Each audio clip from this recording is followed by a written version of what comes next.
그러니까 이게 트럼프 정부에서 이걸 대한민국을 너무 잘 알고 있는 거예요 지금 이 상황들을. 그러니까 역대 정부에서 보수 정권, 진보 정권 통틀어서 우리가 동맹국인 미국의 고위공직자들에게 이토록 모욕을 당한 전례는 없을 겁니다. 예. 한편으로는 대한민국 국민으로서 자존심 상하고 화가 나요 당연히. 예. 그런데 왜 이럴 만한 명분을 이재명 정부가 만들어줬느냐. 하하 예. 이 유럽연합이요 미국산 에너지 7,500달러 약 한 1,000조 원 넘게 사주기로 했고 미국 투자를 약 8,200조 원 확대하는 방안까지 지금. 그러니까 유럽연합도 줄 거 지금 거의 다 주고 지금 협상을 한 상황이에요. 일본도 엄청나게 사실 줬지 않습니까? 근데 우리나라도 지금 와 트럼프가 어마어마하게 달라고 할 가능성이 높은데 8월 1일 이후에 유예는 없다고 지금 트럼프 대통령이 못 박아놨거든요. 근데 우리가 갖고 있는 협상 시간은 굉장히 짧잖아요. 지금 만남도 한 번밖에 없는 것 아니냐 뭐 이런 얘기들이 나와요. 사실 조금 각박하게 평가하면 트럼프 미국 대통령이 전 세계를 상대로 상당히 약간의 엄포 아니라 거의 딜이죠. 예. 갑질을 하고 있는데 우리가 국제 질서라는 게 굉장히 냉혹하잖아요. 힘의 그럼요. 논리가 예. 작용하고 있고 그렇기 때문에 아쉬운 쪽은 미국과 협상을 해야 하는 국가들이에요. 사실 그럼요. 예. 일본도 그렇고 유럽도 그렇고 아, 심지어 우리나라도 중국도 그렇고. 그럴 거 아니에요. 예. 그렇기 때문에 일본도 대규모 투자 약속하고 관세를 15%로 이제 확정받은 낮췄고, 거고 예. EU도 그런 셈인데 이게 무역 공부를 하다 보면은 제가 대학에서 무역학을 전공했잖아요. 아, 맞아요. 거기에 이제 MFN이라는 게 있습니다. Most Favored Nation이라고. 예. 그러니까 특정 국가가 받는 것만큼 우리 국가도 적용을 받도록 하는 게 굉장히 중요한 거예요. 아. 그게 MFN 협상을 이제 여러 개를 체결해야 되는 예. 거죠. 모든 국가와 할 때.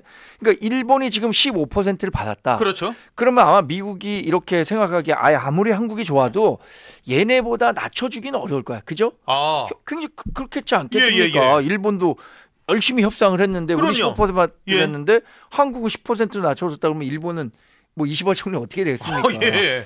근데 우리도 거꾸로 생각하면 예. 일본이 지금 15%를 받았는데 예. 우리가 15%보다 높은 관세율을 받게 된다. 예. 예를 들어서 그 18%든 20%든 그러면 정말로 이재명 대통령의 국정 지지율은 물론이고 정말 국정 수행 자체에 대한 문제가 지적될 수밖에 없을 그럴 거예요. 수밖에 없죠. 그러면 아마 우리가 이렇게 얘기하고 있잖아요. 미국 정치권에서 지금 이재명 대통령의 대미 외교관, 대중 외교관 예. 이거에 대해서 걱정하고 있는 사람들이 많기 때문에 요즘 엄청나게 일종의 많다는 거 아니에요? 이재명 예. 대통령에 대한 징벌적 관세 아니냐 이렇게 해석할 수도 있는 거잖아요. 이재명 대통령에 대한 징벌적 관세 아니냐? 그래서 15%를 이재명 정부가 지켜내느냐 못 지켜내느냐 예. 저는 그게 굉장히 중요한 포인트가 될 거라고 생각합니다. 정권이 어떻게 보면은 초반 명운을 가릴 수 있는 그런 그렇죠. 상황 시금석이라고 할 수 있겠네요. 15%를 지켜내느냐 마느냐. 요약하면 예. 15% 만약 넘기면 예. 셰셰 관세인 겁니다. 아, 너 셰셰 했으니까 이게 저랑 뭐 용어는 네. 좀 다르지만 예. 비슷한 거죠. 징벌적 관세냐 아니면 쉐쉐 관세냐? 좀 격조 있는 현직 대변인의 예. 언어고 이제 자유롭게 막 사는 전직 제공위원회 용어로는 셰셰 관세인 거예요. 예. 근데 이거요 제가 개인적으로 한 말이 아니라 예. 정강재 대변인도 다 뉴스 보셨을 테지만 예. 여야 의원들이 얼마 전에 미국 갔다 왔거든요. 예, 맞아요. 그 와중에 민주당 의원들은 반 트럼프 단체 행사 가가지고 막 사람들이랑 사진 찍고 만나고 연설하고 왔어요. 맞아요. 그런데 이제 야당인 나경원 의원이나 이준석 의원 등은 무슨 이야기를 했냐면 거기서 만난 공화당 고위 관계자들이 예. 한국의 친중 노선에 대해서 되게 우려 많이 하더라. 맞아요. 이 한미 관세 이야기했는데 우리가 제일 많이 들은 단어가 차이나였다라는 이야기를 예. 갔다 온 사람들이 해주잖아요. 그렇죠. 그러니까 이게 단순히 경제적 실익으로 뭘 내주고 투자하고 이것도 중요하지만 예. 확실하게 노선을 정해라. 아. 이제 국제 정세가 옛날처럼 중간에서 간 보는 식으로는 안 된다. 예. 미국 편이냐 중국 편이냐 확실하게 해라. 어느 쪽이든 손해는 있겠지만 예. 일정 손해를 감수하고라도 친미 국가 라인에 확실히 설 것인지 아니면은 셰시할 건지 정하라라는 게 미국의 압박이거든요. 그러니까 그런 점에서 이재명 대통령이나 민주당이 계속 보여왔던 친중 노선이나 뭐 중국에도 셰시해 대만에도 셰시해 정도의 인식으로는 예. 이 난관을 뚫기가 어려워 보이고요.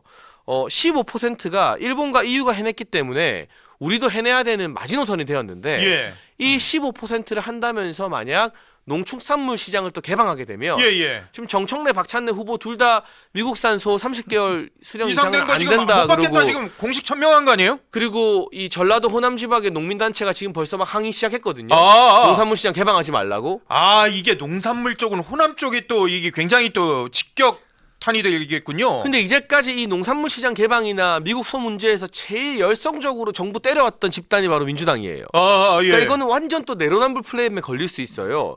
그러니까 농축산물 시장을 안 내주고 15%를 지키는 게 우리 정부가 해야 될 일인데 예. 뭐 기업 투자나 다른 조선업 관련 예, 협상으로 현재로서는 저는 쉐쉐 관세 맞을 확률이 굉장히 높다고 봅니다. 야.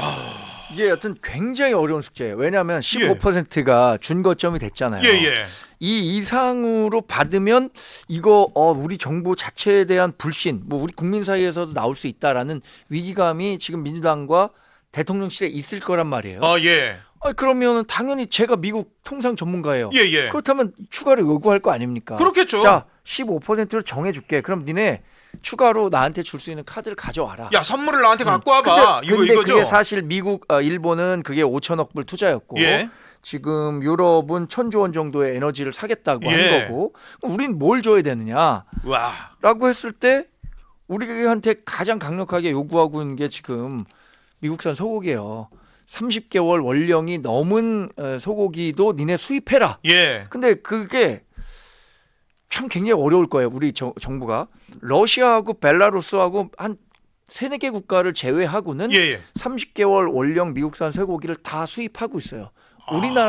우리나라를 포함한 3-4개 국가만 그걸 못 하고 있단 말이에요. 예. 근데 그 30개월 원령 반대에 가장 기치 높여서 주장했던 사람들이 지금 민주당이에요. 예. 2008년 그 광우병 파동 때 우리가 뇌송송 경험했잖아요. 구멍탁. 예. 뇌송송 구멍탁. 예. 그거 어떻게 할 겁니까 지금 민주당과 이재명 지금 그래서 대통령. 지금 정청래 박찬대가 다 못하겠다는 또 하나 거잖아요. 예. 쌀 시장 개방 있죠. 예. 우리가 지금 쌀 연간 한 450만 톤 정도가 우리가 소비할 거예요. 근데 예. 생산량은 한 500만, 550만 조금 톤 넘어요. 될 예. 겁니다. 그래서 매입해 주죠. 그런데 지금 쌀 시장 개방하면은 우리 지금 민당에서 추진하고 있는 양곡 관리법과 완전 상충하는 거예요. 그것 때문에 농림부 장관 유임시켰다가 그 사람이 뭐 양곡법 반대했다가 찬성한다가 했다가 양곡 네. 관리법이 결국에는 정해진 가격으로 쌀 수매량을 늘려주겠다는 거잖아요. 그거죠. 예. 근데 미국 시장에서 쌀이 추가로 들어오면 쌀값 어떻게 됩니까? 당연히 더 싸지게 될 그렇겠죠. 거 아니에요. 당연히요. 그럼 정부가 양곡 관리법에 따라서 사줘야 하는 금액 있잖아요. 예상했었던 것보다 훨씬 커질 겁니다. 더 많아지겠죠. 그럼 그 국가 재정 어떻게 할 거예요? 뭐 그럼 또 뭐 국채 찍겠죠. 빚 내겠죠. 그러니까 뭐. 이런 문제 때문에 지금 거의 이재명 대통령이나 민주당이나 예. 그걸 뭐라 그러니까 외통수에 걸려 있는 상황? 지금 그런 거죠. 그러니까 지금 미국에서 사실 트럼프 대통령뿐만 아니라 미국에 있는 이 장관급들도 이걸 잘 알아요. 그래서 협상 카드로 지금 대한민국을 압박하는 정도가 아니라 사실 무시를 하고 있어요. 정말 무시당하는 대한민국 국민 입장에서는 굉장히 서글퍼요. 이게 이 상황이 정말 너무 서글픈데 이게 외교라는 게 어쩔 수 없으니까 지금 이런 건데 루비오 장관 어땠어요? 우리나라 올라 그랬다가 트럼프 대통령이 너 가지마 그러니까 안 갔고 또 우리 저 경제부총리가 공항까지 가가지고 미국 가서 루비오 만나려고 그랬더니 공항 가가지고 1시간 정도 전에 아니 당신 안 와도 돼요 이메일 띡 이렇게 보내오고 그래가지고 결국 루비오 장관 우리 경제부총리가 못 만나고 안 가고 뿐만입니까? 미 재무장관 역시도 지금 우리 저기 그 갔더니 긴급한 일정이 있어요 하고 또 우리 안 만나주고 그런데 지금 후일에 보니까 이 사람이 공개 일정 없이 SNS에는 계속 트럼프 덕에 황금 시대를 열어가고 있어요. 이렇게 정권 홍보하는 글을 올렸었대요. 이걸 지금 그러니까 이게 트럼프 정부에서 이걸 대한민국을 너무 잘 알고 있는 거예요. 지금 이 상황들을. 그러니까 역대 정부에서 보수 정권, 진보 정권 통틀어서 우리가 동맹국인 미국의 고위 공직자들에게 이토록 모욕을 당한 전례는 없을 겁니다. 예. 한편으로는 대한민국 국민으로서 자존심 상하고 화가 나요, 당연히. 예. 그런데 왜 이럴 만한 명분을 이재명 정부가 만들어줬느냐. 하하 예. 결국에는 이재명 대통령의 무리한 친중 노선이 공화당과 트럼프 대통령에게 다 전해졌고 예. 지금 미국 내에서 트럼프 대통령의 스트롱맨 이미지가 좀 약해지고 있거든요. 예. 그러니까 스트롱맨인 줄 알고 좋아해서 뽑았는데 예. 중국한테도 계속 관세 유예를 연장시켜주고 하다 보니까 네. 미국 자국 정치 내에서 뭔가 강한 모습을 보여줘야 될 필요성이 생겼어요. 예. 그런데 마침 동맹국인 대한민국이 방위빈 분담금 문제도 걸려 있는 데다가 예. 정권 바뀌고 친중 노선으로 간다. 본보기 삼기 딱이겠다. 아하. 나의 스트롱한 모습을 보여줘야겠다. 이게 잘못 걸린 것 같아요. 제가 봤을 때. 본보기 삼기 딱 좋은 국가가 돼버린 것 아니냐. 그러니까 이제 우리 국익 관점에서는 좀 외통수에 걸린 것 같은데 예. 그러려면 아니 우리 완전 착실한 동맹이고 우리의 이익이 미국의 이익인데 왜라고 명분을 아예 안 줬어야 되는데 예. 우리가 명분을 줘버린 거죠. 아. 그리고 뭐 이시바 총리나 다른 경우와는 다르게 이재명 대통령은 나토에 갔었어야죠. 예. 왜냐하면 트럼프 대통령을 만난 적이 없으니까 예. 가서 얼굴 보는 성이라도 보였어야 되는데 예.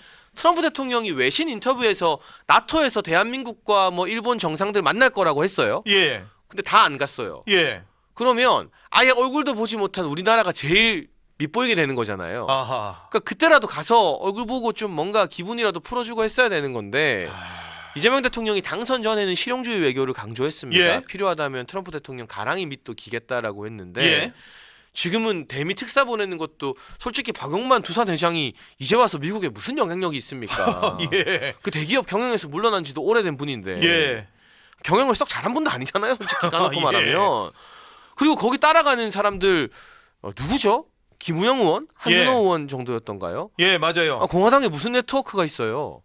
아니 뭐 네트워크가 있는지 없는지도 사실 아직 출발 날짜도 안 정해졌어요. 그리고 김종인 위원장이 이런 이야기를 이재명 대통령에게 직접 했다고 언론 보도 나왔잖아요. 미국에서 친중으로 오해하고 있으니까 조심해라. 예. 그 대미 특사로 보내려던 김종인 위원장의 경고잖아요. 예, 그렇죠. 그러니까 그분이 나름 그래도 진영을 넘나들고 네트워크가 많은 분인데 예. 미국의 인식을 전해준 거잖아요. 예. 결국에는 이게 경제 문제 우리가 예를 들면 뭐 100조 투자할 거를 우리가 200조 투자한다는 것도 의미가 있겠지만 예. 외교 안보에서 큰 중심축이나 이재명 정부의 방향타가 바뀌지 않으면 예. 우리가 뭔가 본보기로서 스트롱맨한테 좀 찍히는 이 현실이 타개가 안 될 것이다. 야. 지금 그- 예. 짧게 말 붙이자면 예. 가장 상징적으로 예. 지금 이재명 대통령이 해야 될 것은 네. 미국에 대해서 우호적인 신호를 줘야 되는 거잖아요. 네. 그 가장 상징적인 신호는 네. 아직까지도 중국 전승절에 참석한다 안 한다라고 우리가 답신 안 명시적으로 줬죠. 얘기하지 않았거든요. 예. 근데 한 2주 전쯤인가요? 사실 유력하게 검토하고 있다 참석을. 우원식 의장 뭐 참석 그 뭐 얘기도 나오고 부분과 그랬는데. 관련해서 예. 명확하게 전승절 참석하지 않는다. 예. 이렇게 공언해야 돼요. 아. 그래야 이제 미국 정치권이나 트럼프 미국 대통령이 갖고 있는 예. 한국 이재명 정부에 대한 외교관에 대한 우려, 걱정 이걸 불식시킬 수 있다고 봐요. 사실 나토에도 갔었어야 된다고 저도 뭐 논평을 통해서도 얘기했고 예, 예. 가서 현장에서 한번 만나는 거랑 그렇지 않은 거랑 굉장히 그 의미가 다르죠. 다르죠. 예, 예. 그래서 나토에도 갔었어야 하고 지금 중국이 주장하고 있는 전승절 참석 네. 이거 할 수 없다라고 네. 공언해야 하고 한편으로 또 이런 얘기예요. 그게 뭐 경주에서 열리는 에이펙에 시진핑을 부르기 위해서는 우리가 가야 한다. 예. 이런 얘기를 하고 있지만 에이펙 참석을 시진핑이 하고 안 하는 거랑 지금 전승절에 간 것과 안 가는 것은 차원이 다른 문제예요. 아, 예, 예. 그리고 시진핑이 2014년 7월인가 우리나라에 온 다음에 지금 그 뒤로 10년 안 넘게 왔어요. 한 예. 번도 안 왔어요. 예, 예. 그 사이에 우리는 문재인 대통령이 갔었어요. 예. 그러면 이제 그 다음에도 이 양호 그 국가 간의 외교는 상호주의. 가 있기 예. 때문에 우리가 방문하면 그쪽에서 방문하는 게 원칙이에요. 예, 그렇죠. 예. 그거 안 지키고 있잖아요. 예. 그걸 지금 뭐 에이펙에 부르기 위해서 전승절을 뭐 지렛대 삼아 예. 이용하겠다. 예. 이건 말이 안 되는 접근 방법이죠. 아니 시진핑이 와가지고 에이펙에 와가지고 우리한테 얼마나 뭐 잘해줄지 모르겠는데 지금 그게 중요하냐? 지금 한미 간에 지금 관세 협상이 더 중요하냐? 이걸 따져봐야 될 문제인데 지금 외교위원장이요. 미국 외교위원장이 이렇게 공식적으로 얘기를 했다고 조선일보가 지금 보도를 하고 있습니다. 브라이언 메스트 미국 하원 외교위원장이요. 한국의 일부 사람들은 미국과 중국 양쪽을 모두 만족시키려 한다. 하지만 양쪽을 다 잡으려고 한다면 결국 모두가 피해를 입게 될 것이다. 그러면서 양쪽, 그러니까 미중 모두를 지지하려는 시도를 미국은 모욕으로 받아들일 것이고 이는 동맹 전체를 약화시키는 결과로 이어질 것이다. 이 배에 한 손, 다른 배에 한 손을 올려서 두 배를 동시에 지탱하려는 시도는 결코 성공할 수 없다. 나는 이런 비유를 미국과 동맹의 관계에도 적용한다. 이것을 미국 하원 외교위원장이 공식적으로 지금 얘기를 했다는 거예요. 이거는 뭐 엄청난 거잖아요. 어맹커 혹시 저 대학 다닐 때 양다리 걸쳐봤어요? 저는 뭐 양다리는 안 해봤습니다만 머리가 안 좋아서. 양다리의 결론은 뭔가 양다리의 말로는 뭔가 양쪽 다한테 지금 팽당하는 거 아니에요? 그러니까 지금 그 얘기 하고 있는 거죠. 그 얘기인 거잖아요 지금. 이게 장채고 근데 이게 지금 사실 이게 엄청나게 지금 엄청난 이거 경고예요. 근데 이게 우리나라로 치면 이제 뭐 상하원의 차이는 있지만 예. 국회의장이 이런 말 한 거거든요. 하원 외교위원장이요. 예. 그리고 굉장한 중진이고 예. 오선이고 예. 공화당 내에서 핵심으로 분류되기 때문에 앞으로 미국 정치에서 더 큰 역할을 할 수 있는 인물입니다. 그런 거죠. 브라이언 메스트 예. 하원 외교위원장 같은 경우는 그러니까 만만하게 생각하면 안 될 것 같아요. 지금 언론들이 사실 한미 관계 협상의 분위기가 안 좋은 데 비해서는 대체로 너무 조용하거든요. 그렇죠. 그런데 다들 혹시라도 국익에 피해가 갈까봐 좀 지켜보고 참는 모양새인데 예. 만약 8월 1일이라는 데드라인을 넘겨버리고 관세가 발효되면 예. 또는 15%라는 마지노선을 우리가 고수하지 못하게 되면 지금 허니문이라고 참고 있는 여러 메이저 언론들도 맞아요. 난리가 날 수도 있겠다라는 생각이 좀 들고 왜 사실 주요 언론들이 여기에 대해서 크게 지금 이재명 정권을 비판하지 않느냐 하면 혹시라도 국익적 관점에서 이재명 정권에 대해서 계속 비판을 가할 경우에 오히려 협상에 부담이 되는 그런 결과를 가져오지 않을까.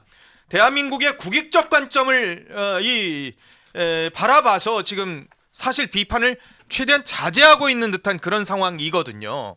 근데 장예찬 최고 말씀하신 대로 8월 1일 이후에 대한민국이 15% 이상의 관세를 만약에 갖게 된다. 그럼 이재명 정권에 대한 이거는 뭐 그리고 외교에 대한 정면 비판을 할 수밖에 없는 그런 상황이 돼 버리잖아요. 일단 그렇게 되면 당장 이제 현대기아가 엄청난 위기에 직면하게 될 겁니다. 그런 거죠. 왜냐하면 가격대로 현대기아가 미국의 어떤 포드나 뭐 쉐보레 그리고 예. 일본의 도요타 혼다 또 유럽에서 넘어오는 오펠 뭐 폭스바겐 뭐 이런 것들과 경쟁을 해야 되는데 그렇죠. 우리만 세금 더 내야 되면 예. 그 몇 프로 차이로 가격 경쟁력을 완전히 상실하게 되거든요. 아니 우리도 동급 사양으로 보면은 가격 차이 뭐 할까 뭐 살까 브랜드 막 따지지 않습니까 사실. 그리고 실제로 이번에 상반기 실적 발표된 걸 보면 예. 현대기아의 미국 내 매출은 늘었어요. 예. 그런데 영업이익이 전년도 대비 대폭 하락했거든요. 아 그러니까요. 더 많이 팔아서 더 못 남기고 있다는 뜻이에요. 예. 근데 관세가 늘어난다? 그 늘어난 관세만큼 사실 차값을 올리지도 못해요. 하하. 그러니까 영업이익은 손실을 봐야 되는데 가격 경쟁력까지 잃게 된다. 예. 대한민국 기관 산업의 제조업 산업의 가장 중요한 게 바로 현대기아차인데 가장 큰 시장이 미국에서 어마어마한 타격을 입게 될지 모르거든요. 그렇죠. 그러니까 이거 그냥 저도 마음이 좀 착잡한 게요. 이재명 정부 때리고 까면은 되게 좋고 신나야 되는데 예. 이재명 정부가 잘못해서 이런 빌미를 줬다라고 막 비판하고 까면서도 이로 인한 결과가 대한민국에 너무나 안 좋은 타격을 입힐 것 같아서 예. 되게 마음이 좀 무겁고 착잡하고 그렇습니다. 맞아요. 나경원 의원 미국 갔다 왔지 않습니까? 이거 방미 의원단 가운데 한 분이셨는데 이분이 SNS에 이런 글을 올렸습니다. 한미 간의 신뢰 균열로 인한 통상 위기는 이미 현실로 접어들었다. 미국 의회와 정부의 핵심 관계자들 꽤 많이 만났거든요. 이번에 방미단이 뭐 여야를 같이 갔었으니까요. 그런데 이재명 민주당 정권의 친중 스탠스에 상당한 우려를 표했다라고 SNS에 공식으로 글을 올렸어요. 근데 이 그 같이 갔었던 데는 여당 소속 의원들도 있습니다. 그럼요, 당연히요. 그런데 똑같은 얘기를 들었을 거 아닙니까? 그렇죠. 우리 가면 뭐 여러 사람들 같이 그 자리에서 미국 측에서 얘기를 했을 텐데 예. 이 문제와 관련해서 지금 나경원 의원이나 뭐 이준석 의원은 이런 그 얘기 들었다라고 얘기를 하고 지적하고 있죠. 있어요. 예, 근데 여당 의원들은 돌아와서 정작 그 얘기 하나도 안 하고 예. 한미 동맹과 관련해서 전혀 문제가 없다더라. 하하. 통상과 관련해서도 전혀 위기를 느끼지 못했다. 이렇게 얘기를 하고 있어요. 예. 그런데 그거는 저는 이재명 민주당 의원들의 이런 행보가 이재명 대통령에겐 그럼 과연 도움이 되는 일이냐? 저는 그렇게 안 봐요. 예. 예를 들어서 우리 1592년 임진왜란 전에 예.